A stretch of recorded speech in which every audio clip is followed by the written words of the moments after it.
Welcome back everyone, I'm Eric from Rare Candy, and today I'm going to be giving you my full set review on the new Pokemon TCG mini set, Shining Fates. And if I'm just being totally honest and upfront with you, I originally wasn't even planning on doing a set review for this set since Battle Styles is coming out like directly after this set.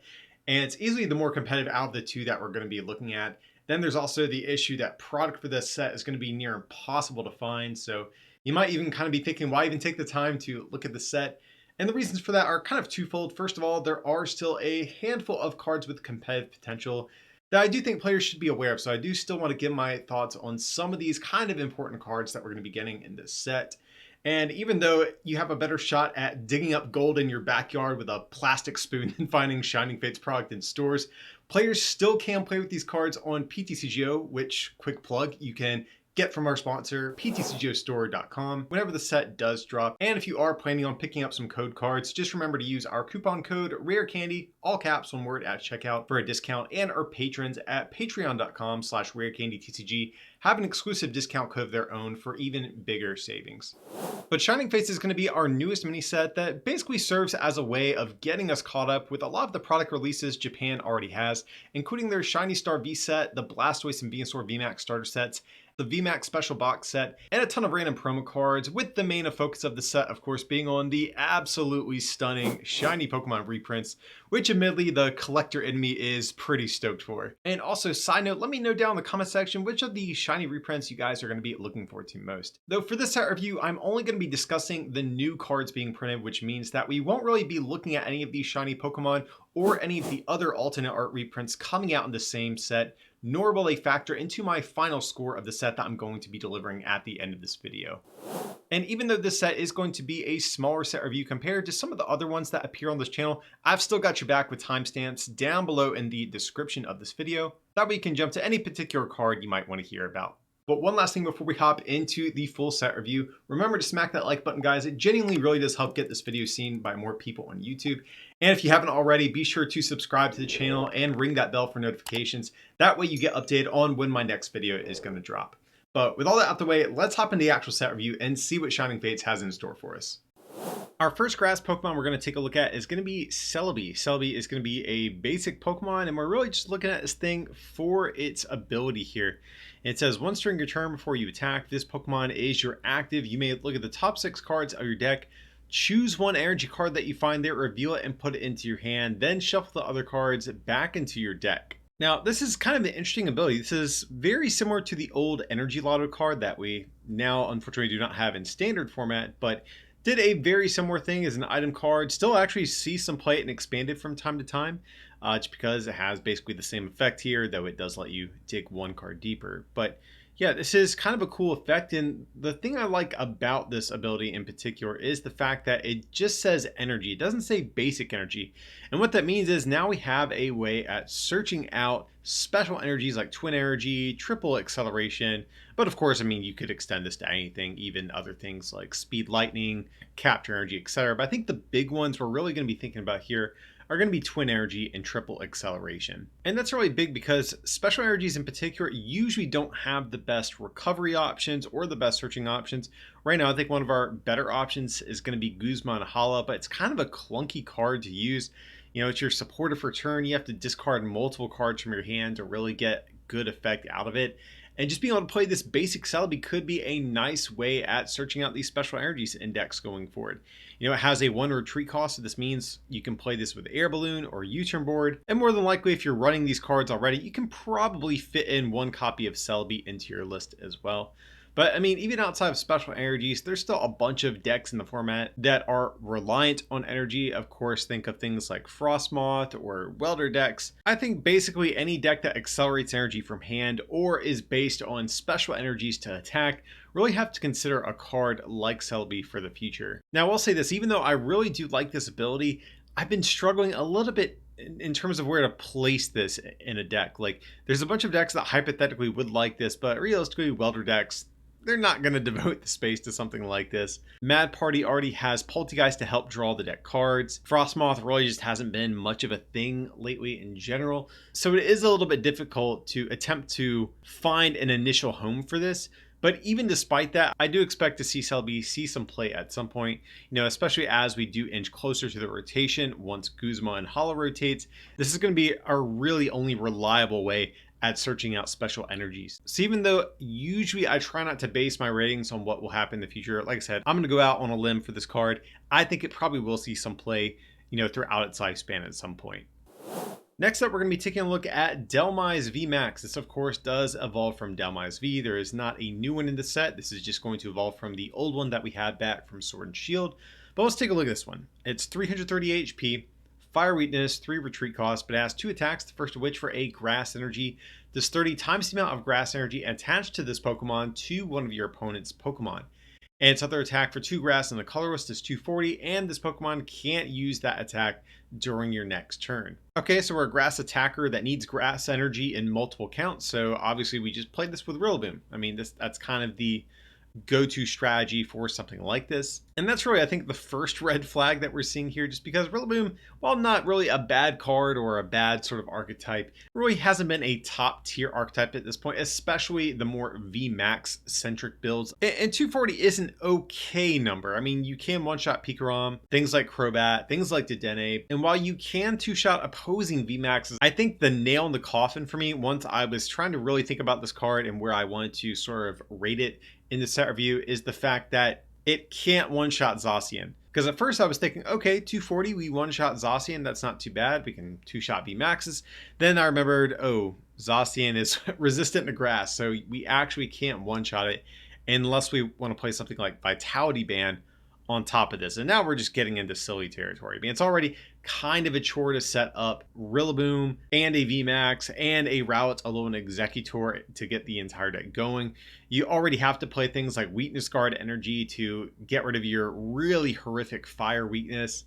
And then on top of that, you still can't one-shot Zacian. Yeah, that is just a little too much to overcome. So if this was 250, I think we would have to more seriously consider this. But this first attack, we should at least talk about it too. It is pretty interesting. So ideally, if we get multiple Rillabooms out, this first attack can get kind of crazy. And you can, in theory, accelerate a ton of energy to this thing and snipe anything on your opponent's side of the field.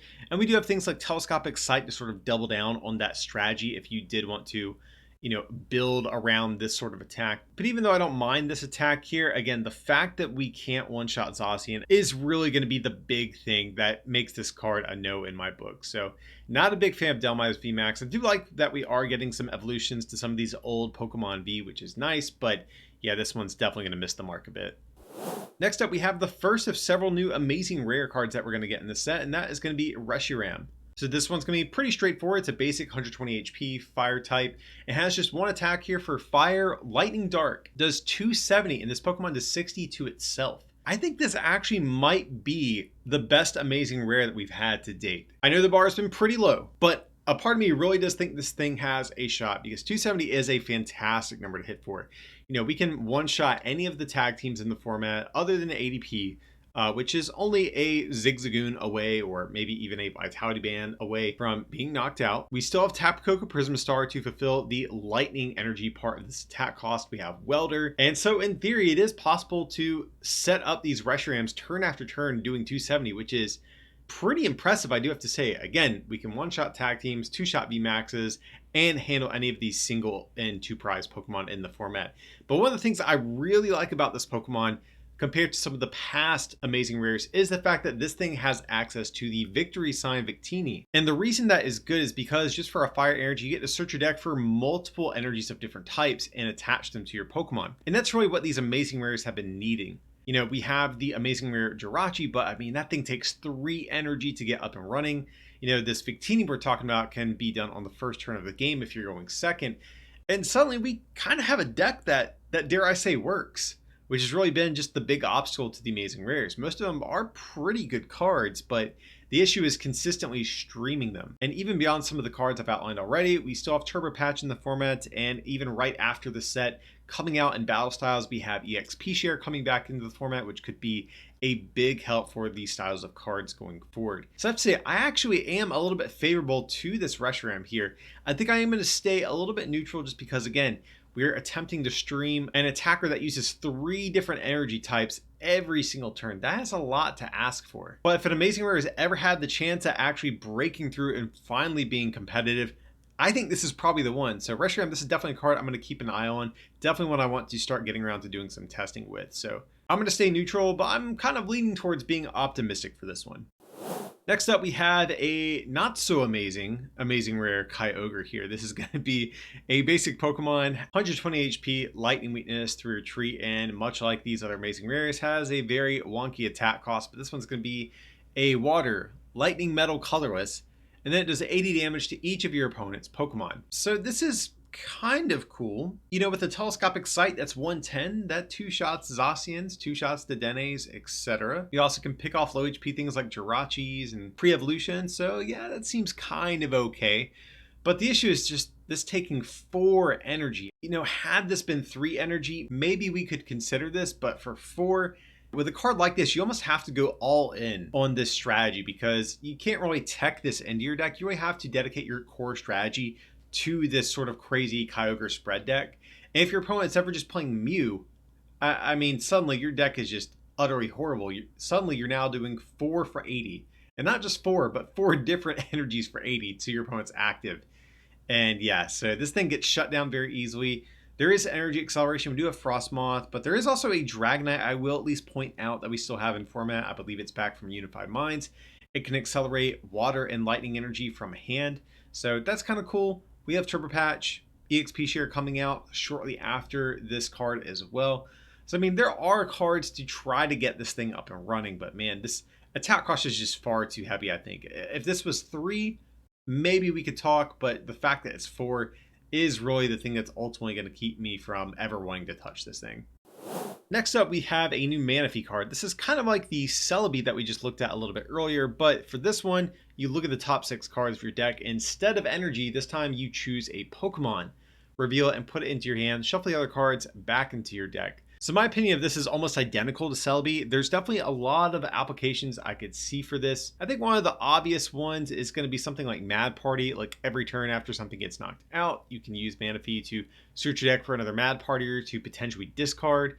And while you could just play it like another search card instead of Manaphy, you get reoccurring uses out of it. Every time something goes down, you can use this ability after you have to promote this to your active. And since we can no longer play supporters on the first turn, a lot of the times if you are a setup based deck, it can be kind of difficult to actually find what you need on your first turn and get all of your pre-evolutions into play. So if you're playing something like Manaphy, that could help you grab one more card. And of course, you get reoccurring use out of this throughout the course of a game.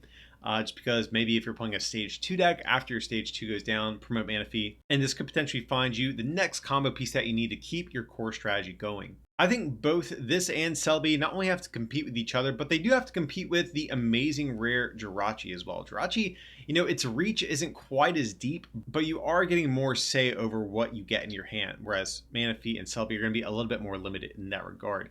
So much like with Celebi, I'm not sure of the perfect deck that is begging for this right now, but I like it enough to stand by. I do think there is a world where this does see play, even if it does seem a little bit vague at the moment, guys. So like I said, if you are a single prize, like a setup based deck, and you're already playing things like U-Turn Board or Air Balloon, if you haven't already started testing with Manaphy in your list, I think you absolutely have to at least consider it. So I'm going to stand beside it. I think at some point during its lifespan, this card probably will see play. Next up, we have a new Rotom card, and we're really looking at this card for its ability in particular. It says, once during your turn, whenever you play this card from hand onto your bench, you may search your deck for up to 2 item cards with Rotom in their name, reveal them, and put them into your hand, then shuffle your deck. So I think this is a really cool ability. You now suddenly have access to like a toolbox of Rotom cards, and I think this really could enable some unique engines in the future. Since we do have several different Rotom cards right now, we have Rotom Phone, we have Rotom Bike, we have Drone Rotom, just to name a few. And now, if you are already playing any of those cards, now theoretically, you can just throw in 1 copy of Rotom just to give yourself a searchable option to find those cards on the turns that you might need them. Especially if you're playing Scoop Up Net in your deck already too. It just seems kind of like a no-brainer at that point since you can potentially reuse this ability. However, one of the issues with this ability is the lack of decks playing these cards currently. Even though Rotom Phone does see some degree of play in decks like Colossal from time to time, just as an example, by and large, these are more fringe sort of trainer cards that we're talking about here. Now, I will say this in Rotom's defense, we have seen several different post-rotation format online tournaments being conducted every now and again, and Rotom Phone seems to be a popular inclusion in a lot of those lists. So barring any crazy shakeups between now and the rotation, if Rotom Phone does continue to look to be a strong choice in the early days of the coming post-rotation after summer, Rotom definitely could be a consideration for those styles of decks. You know, I've said before too, with a card like Rotom Bike, it really isn't a bad effect, but the issue is previously you had to run a very high count of Rotom Bike if you ever wanted to find them on turn one. And beyond turn one, they're just not very good cards. So if you're already a deck that's playing 4 Rotom Phone, and you're not a deck that's playing Zacian, I think you can make an argument to include 1 Rotom and also 1 Rotom Bike, because if you're a Zacian deck, you're just going to use Intrepid Sword. But if you're a deck like, let's say, Colossal VMAX, just as an easy example, that's already kind of playing Rotom Phone from time to time, throw in a copy of Rotom and a copy of Rotom Bike as well. And now suddenly you have this like mini engine inside your existing draw engine, which is, I think, really cool. So while this has synergy with those decks that play Rotom Phone, like I just mentioned, I can't promise they're going to have the space that they need to fit in a card like this and Rotom Bike. Also, do they have a dire need to search out Rotom Phones? That's the other question. Like, is it absolutely imperative that they have their Rotom Phones turn 2, just as an example? So that's why I am a little bit more reserved with a rating for this thing. I definitely think it's very cool. I'll be excited to see how people experiment with this card. So a card I'd probably keep on hand, but yeah, I'm not exactly personally sure of how I see this thing going. Next up, we have Crobat VMAX. This is going to be a new VMAX, of course. Does evolve from our friend Crobat V that we have had for, a few sets at this point. But let's see if its evolution here can live up to the standards set by the base form Crobat V. So this one has 2 different attacks. The first one, for a dark and colorless is 70. Your opponent's active is now poison, and switch this Pokemon with one of your bench Pokemon. And then its other attack for 2 dark and a colorless is 180. So I gotta say, at a glance, not nearly as impressive as the base form Crobat V. I mean, Crobat V itself wasn't the best attacker as it was, but of course had the very powerful Dark Acid ability. Crobat VMAX doesn't really have anything that is too impressive. I mean, 180 is kind of okay because, that does one-shot things like the Dene, base form Crobat V, etc. So probably things like Lily's Pokédoll, or maybe even Galarian Weezing. If you're a dark deck, you could already play Galarian Weezing. That makes some sense, I guess. There's even things like Toxicroak if you want to go that route too, to compound your damage output a little bit so you can hit a little bit harder with your Crobats. But yeah, when you compare this to something like Eternatus VMAX that can attack for the same amount of energy, I'd much rather just do 270 for 2 rather than effectively 80 once you factor in the poison here and switching. So yeah, this does not seem too good. Now, I guess there is a world where you could attempt to make an argument to play like a one of Crobat VMAX to maybe attempt to keep your Crobat out of range of something like an Ultimate Ray or a Brave Blade if you're worried about ADP. Potentially sniping your bench sitters. So that is a thing you can do, but I don't think you're going to carve out the space in your deck for something quite as situational as that. It's kind of a bummer to see Crobat VMAX strike out just because the base form Crobat V was so good. So yeah, this is going to be a pass for me. Definitely kind of an unfortunate card that we have here. Next up, we have Yveltal. This is going to be the last of the new Amazing Rare cards we're going to be looking at in this set review. And it's a basic Pokemon, 110 HP, and it has this insane attack for Fire, Psychic, Dark, 2 colorless. Your opponent's active Pokemon is knocked out. So 5 energy, just an automatic one-shot. Definitely seems kind of impressive just at a glance. There's definitely a degree of shock value built into this attack. Getting an auto KO on whatever it is, even if it's something like a Colossal VMAX with a buff padding having almost 400 HP, doesn't matter. You can still just take an automatic one-shot. So that seems impressive at face value, but really, I think once you start thinking about it, this card kind of falls apart because there's other cards that can do one-shots for much less work that you're going to have to go through to power up this Yveltal. Because while some of the beefiest Pokemon in the format cap out at around 340 HP, you don't even need to do that amount of damage to take one-shots on certain things. Like, we have the Denes in format. We have Crobat Vs in format. These Pokemon only have 160, 180 HP, and you can easily pick those off with Pokemon that can do that amount of damage for far less effort than you have with something like this. Even the Amazing Rare Reshiram that we just looked at earlier in the set review is, I think, easily better than this because the amount of damage that hits for is most of the time going to one-shot stuff anyways, and it attacks for 2 fewer energy. So, I mean, this just kind of seems like it would be an absolute nightmare to stream these Yveltals throughout the course of a game. Because if your only Yveltal gets knocked out, I mean, can you imagine setting up another one in one turn? I mean, to be fair, this does require fire energy, so you could go like Welder 2 energy, attach, and then you'd have to like flip 2 heads on Turbo Patch or something crazy like that to try to cheat the rest of your energy into play. So yeah, I think this thing's going to be way too much effort. It's definitely an impressive attack, again, just at face value, but really once you start thinking about this, even though we have Welder, we have Turbo Patch, we have the Victini that we talked about in regards to Reshiram earlier with the Victory Sign attack, we have the Amazing Rare Drachi. There are a lot of ways to accelerate energy, but it still doesn't change the fact that this is too much energy compared to other Pokemon that can achieve the same goal for far less effort. So even though it's going to be a pass for me, this is still kind of a fun card that I might mess around with on PTCGO just for some memes. But yeah, definitely not one that I think has much competitive potential, that's for sure. And before we continue our set review, guys, I do want to give a brief shout to a couple of pre-evolutions that we have in this set. You know, these aren't going to be the most exciting cards we have coming out in Shining Fates, but pre-evolutions frequently can be important and actually sometimes do change the viability of different decks. And so we do have a couple of new ones coming out that I think players should consider picking up. We have a Thwackey that has free retreat on its ability. We have a Snom that can now search out basic Pokemon with its attack. And we have a new Coughing that can immediately evolve into Wheezing if you're going second. So I think all these cards are good to pick up. So even though these aren't as flashy or spectacular as some of the Amazing Rares or new Pokemon VMAX coming out in the set, I definitely wanted to give them a brief shout out at the least. Next up, we have Ditto V. So Ditto V is a new Pokemon V. Has this ability, once during your turn, you may switch this Pokemon with a basic Pokemon V from your discard pile. Any attached cards, damage counters, special conditions, turns of play, etc. remain on the new Pokemon. And then it's only attack for a colorless energy, attach a base energy from discard to this Pokemon. So this ability definitely falls in line with the types of abilities we've seen on Ditto cards before. Actually very similar to the Ditto back from Boundaries Crossed.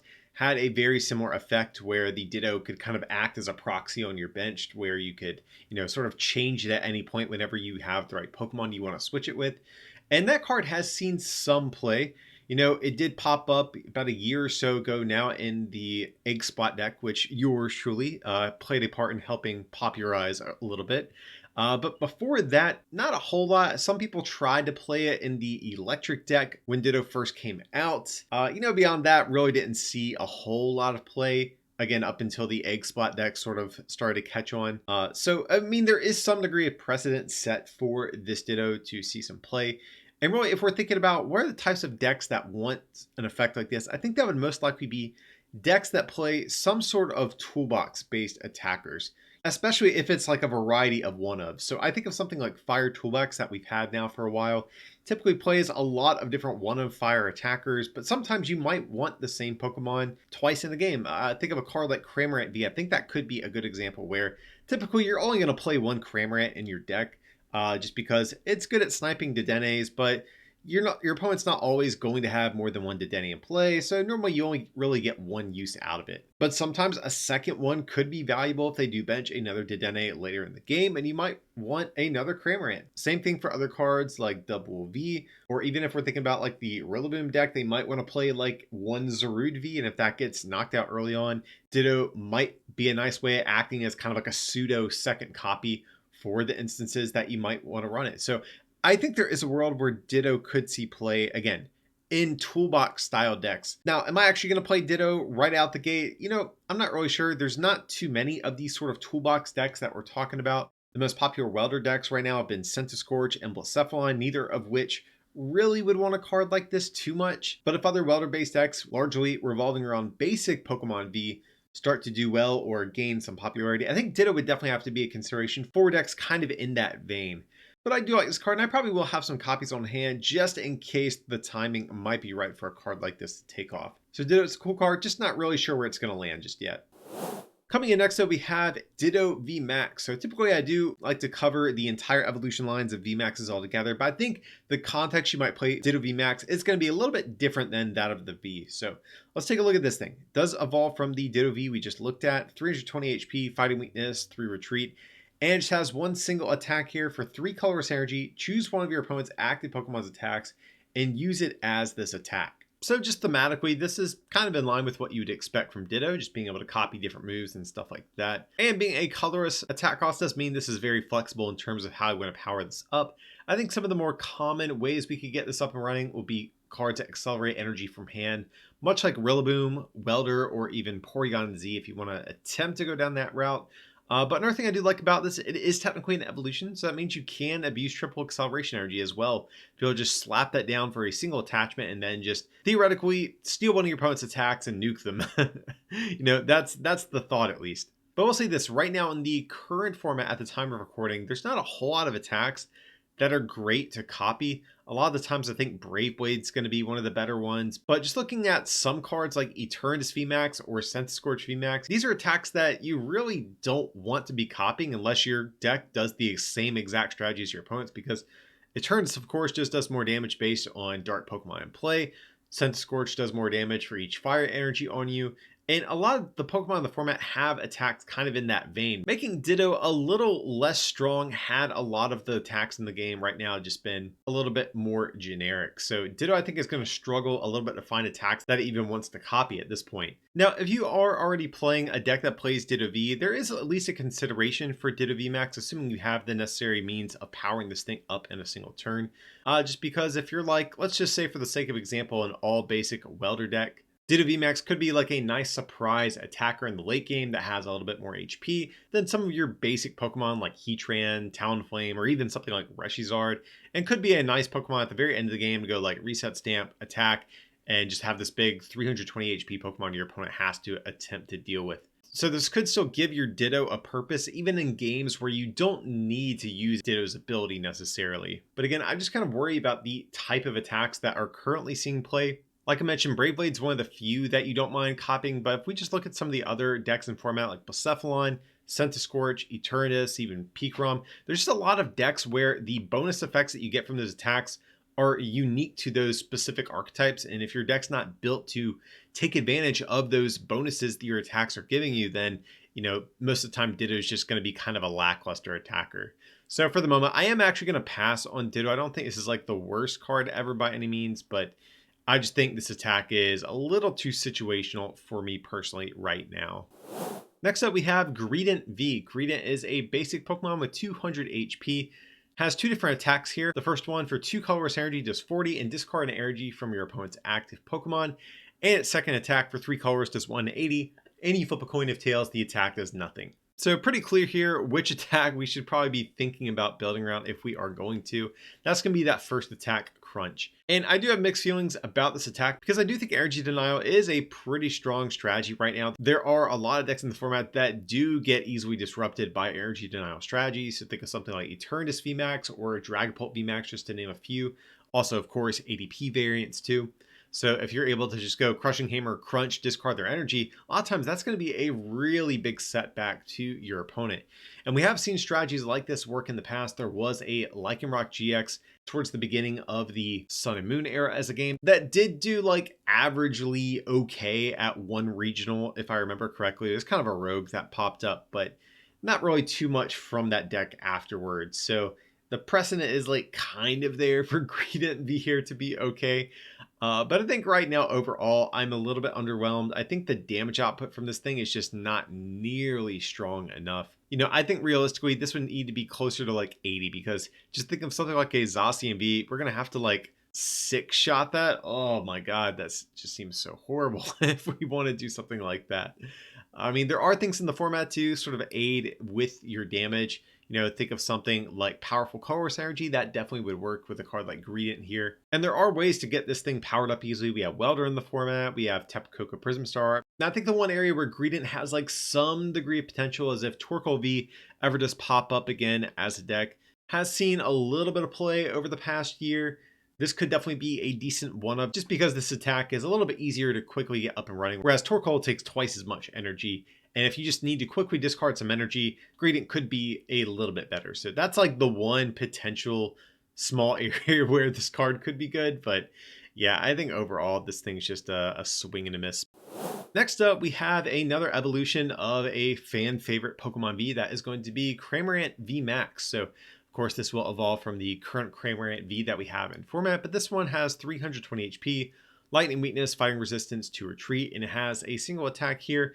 Flip a coin for each energy attached to this Pokemon. This does 80 for each heads. So there's definitely a few different routes you could go down when it comes to Cramorant VMAX. I think really your three options to look at here are going to be Porygon Z, Rillaboom, or Welder. But Porygon Z on paper probably seems like it has the most potential, because if you can just chain these Cramorants and get all of your recycle energies in play, you can always keep those in play even after your Cramorant goes down and reattach them to your next attacker. You can also accelerate multiple triple acceleration energies in the turn, so that definitely seems like the route you would probably want to go. But as you can see by my rating, I'm not sure how much I really like that sort of idea here. Just because we've seen a number of different Pokemon VMAX have synergy with Porygon Z and just ultimately end up flopping. Because in the case of Cramorant, you need to get up a stage 2, a stage 1, and then you have to run a ton of energy in your deck to accelerate to your Cramorant as well. So your deck space is just so limited in this hypothetical deck that we're sort of outlining here. Now, the one card that does make Cramorant a little bit more interesting is going to be Memory Capsule, because Cramorant V is still a very solid attacker. It can snipe 160 anywhere on the field, which makes it a very good Dedenne GX killer, and even just, picking off damaged or weak Pokemon already on the bench. So now with Memory Capsule, you can just attach a single triple acceleration energy and copy Cramorant V's attack, which is definitely pretty cool. I think that is a really neat aspect to this Cramorant VMAX, but I don't think you can really build your entire deck around that strategy either, to be honest. I mean, 160, it's good against Dedenne, but against a lot of things, it's just not quite enough. And if you're playing Memory Capsule, that means you can't play something like Telescopic Sight, which would otherwise allow you to hit things like Eldegoss V or Crobat V for enough damage to knock them out on the bench as well. So maybe if Memory Capsule had been like a stadium card or like a Pokemon that just sat on your bench and you were still able to play Telescopic Sight, then maybe I think we could actually build around that strategy. But since that's not the case, I think that makes it much more difficult to sell me on Cramorant. Lightning Weakness also has not been too great up until this point. Now, I do need to say Battle Styles is coming out very shortly after Shining Fates, so, who knows, Pikarom might finally go away after we get the new Urshifus onto the scene, which in that case, Cramorant does resist them. So overall, either strategy I just sort of outlined for attacking with this thing just kind of leaves me a little bit underwhelmed. It's a coin flip attack at the end of the day. Memory Capsule seems like a cute idea, but overall, I don't think this is strong enough to really cut through. Getting into some of our trainer cards, up first we have Ball Guy, which is a new supporter card. It says search your deck for up to 3 item cards that have ball in their name, reveal them and put them into your hand, then shuffle your deck. So this is a very interesting card. It's kind of like Apricorn Maker, but a little bit buffed, since now you can search for 3 cards instead of just 2. So that's already something I do like about this. We also have the new Galarian Mr. Rime coming out in Battle Styles shortly after Shining Fates, which this could easily fit into as well. And we have Love Ball coming out in that same set too. So there's going to be some more cards that will work with this, in addition to the current cards that we have like Quick Ball, Cherish Ball, etc. And had Evolution Incense actually been a ball card, I think I actually would have probably committed to saying this card was decent, because if that were the case, this would be a card that would be pretty good all throughout the course of a game in a normal deck outside of Galarian Mr. Rime. But since it's not, this basically kind of limits this card to being kind of like a Pokemon collector or a Bridget, kind of like just like an early game supporter to get your basics set up. But those sorts of supporters just I don't think are very good right now ever since the first turn rules changed. Because typically you would want to play this on the first turn to get out your basic Pokemon, to search your deck for maybe a couple Quick Balls and a Great Ball or something like that to search out your basics, get them into play. But now, since the player going first can't play supporter, this card gets a good bit worse for that sort of purpose. So as a result, I have to be a little bit more negative about this thing. Again, if you're Galarian Mr. Rime, you probably play this either way. But in a much more general sense, I think this card seems a little bit lackluster, despite it being an objective upgrade from Apricorn Maker, which did see like some degree of play very early on after Celestial Storm in the rotation. So this is a card to keep an eye out for, especially after ADP rotates as well. And single prize decks might have more of a shot at seeing some play. Ball Guy could be a good early game supporter for decks like that. But I mean, that's still kind of far away, and up until then, I don't expect a whole lot from this card. So as a result, I'm going to remain a little bit neutral on this. This definitely has a chance. But right now, I do think its uses are going to be a little bit more select. Next up, we have Gym Trainer. It's a new supporter card that says draw 2 cards, and if any of your Pokemon were knocked out during your opponent's last turn, draw 2 more cards. So as soon as a supporter card says draw two, that's usually going to be your first sign to watch out that this card might not be very good. And yeah, this bonus effect isn't good enough to really change whether or not this card will see play, I don't think. This is going to basically be limited to single prize decks, just because if you're a VMAX deck, you really only have one, maybe two different turns in the course of an entire game that this card is really even going to be worth playing. So you have to be able to find it on those turns, which might be a little bit difficult. And even if you do, is this really just better than playing a Professor's Research or a Marnie? And I really just don't think that's going to be the case. If we're a single prize deck, I think Rosa is generally going to be a little bit better, or just a Research or a Marty most of the time. And with Bruno coming out in the next set as well, which has a kind of a similar effect but is a little bit stronger, I really don't see a hope for Gym Trainer, to be honest, guys. The only world I can see a card like this doing anything remotely decent is if it's in some deck that is based around expanding its hand size and it just does not want to discard any cards from its hand at any given point. Maybe in a deck like that, Gym Trainer could be okay. But I think overall this card is just very, very weak, even compared to the other limited options we have in the current card pool. Next up, we have the first of two interesting Pokemon tool cards. This is going to be Rusted Shield. The tool card says the maximum HP of Zamazenta V this card is attached to is increased by 70. So, I mean, that's definitely a good HP buff for Zamazenta V. That's going to take it from 230 all the way up to 300 HP, just being a two-prize Pokemon. I mean, that is impressive, but as long as we still have things like Metal Core Barrier or, more importantly, Metal Goggles in the format, I don't really see a world where you're playing this, just because if you're playing Zamazenta V, more than likely you're playing other metal Pokemon alongside of it, meaning that Metal Goggles would probably just be better because not only does it work for Zamazenta, but it works for the rest of your attackers in your deck. Or even if you're a deck that's playing other non-metal Pokemon, we still have things like Big Charm or even Cape of Toughness that work on Zamazenta V that can also give an added boost to the other cards in your deck. And I really don't think the 70 damage is going to make a huge difference, just because in the case of Zamazenta, they either have an answer to counter it already in their deck or they don't. Like, if they don't have any answer to your Zamazenta, the HP it has is almost kind of irrelevant. So yeah, I just don't really see an argument to be made for this card. And another small design critique here for this and the next Pokemon tool card we're going to look at as well. It's really annoying how they limited these Pokemon tools to just the Pokemon V counterparts of these Pokemon. Like, I see no reason why this card couldn't have been designed in a way that allowed it to work with the normal one prize Zamazentas as well. That's kind of an added annoyance in addition to why this card won't see play. So again, while 70 more HP is nice, I just don't think that really is going to be the determining factor in whether your Zamazenta V is going to be a successful card in the matchup that you're using it against. But of course, since there is a Rusted Shield, that means there is a Rusted Sword Pokemon tool card. And as you would expect, this is a tool that says the attacks of the Zacian V this card is attached to do an additional 30 damage to your opponent's active Pokemon. Now, this is much more impactful because now, after Altered Creation and Rusted Sword, Zacian V's Brave Blade can hit for 290, which is a really good number. That means you can knock out opposing ADPs, which is usually kind of an annoyance to play around in the mirror match, just because usually you are reliant on knocking out their bench Pokemon. If you don't have a boss's orders that turn, more than likely their ADP is going to tank a hit from you. But also we can knock out other tag teams like Pikarom, Mewtwo Mew, etc. Without this card previously, you would need something like a Leon or more situational cards like Vitality Band or Galarian Zigzagoon. Now, I do think there are considerations to maybe still playing Vitality Band instead of Rusted Sword in ADP, because with the Ultimate Ray and Vitality Band, you can still knock out things like a Big Charm Dedenne or something like a Heatran GX, just as an example, whereas Rusted Sword really doesn't do a whole lot to really help you in those sorts of situations. So there might even be a consideration to still playing some of the additional damage modifiers that we have, but yeah, I don't see a world where you're ever playing Leon again in ADP as long as we have this card. And actually, since we have Rusted Sword, I'm actually curious if there's a world where we forgo playing ADP and Zacian variants now and just maybe play a much more aggressive Zacian deck that is based around maybe using Brave Blade as soon as possible and just having a more consistent deck. So that's something I would definitely be very interested to try out, because between Rusted Sword and Zigzagoons, you can do the damage that you need to knock out tag teams. I don't think that's going to be much of an issue.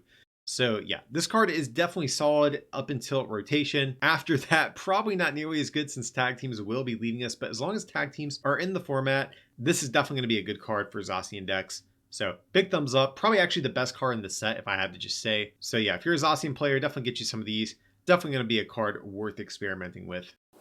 And for our final card of the set review, we have Team Yell's Cheertow. Just an item card that says heal 50 damage from both active Pokemon. So yeah, not a whole lot to really say about this thing. Potion does something very similar. Granted, it is slightly less damage, but Potion really hasn't been seeing any play.